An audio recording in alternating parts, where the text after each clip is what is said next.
Binasag lang ni Kevin Kiambao ang depensa ng mga import ng Qatar. Pisikalan ng laban.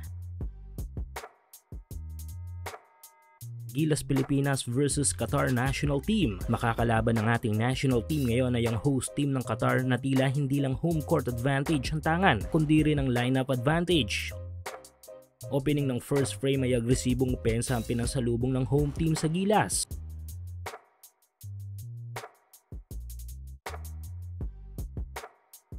Pero hindi papauli ang ating national team dito.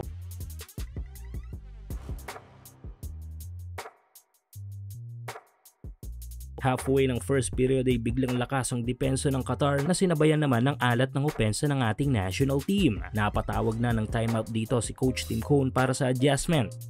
At eto nga 3 minutes mark ay biglang boost ang opensa ng Gilas, stress kay Dwight at inside offense naman kay AJ Adu.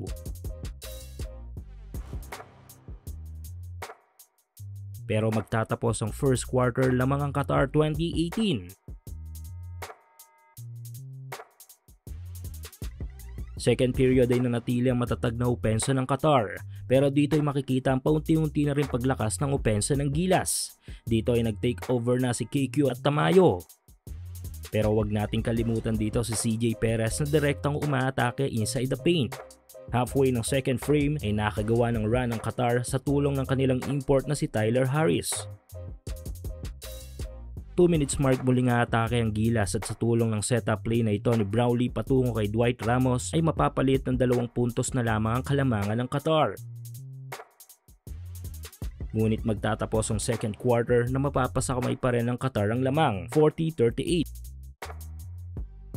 Ongoing pa rin ang up to 6,000 pesos bonus na ipinamimigay ni 1x sa inyong first cash-in. Hulaan kung sino ang mananalo sa laro sa PBA, NBA, FIBA o sa kahit anong liga ng basketball sa Asia. At kung tama kay magkakapera ka, kaya i-click lang ang link sa ating comment section at ilagay ang promo code na makikita nyo sa ibaba ng screen.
Ramos to Indo!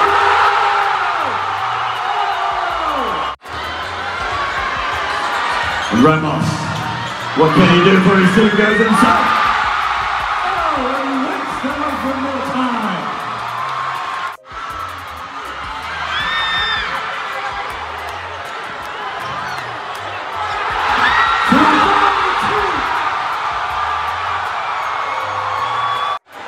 Brownlee.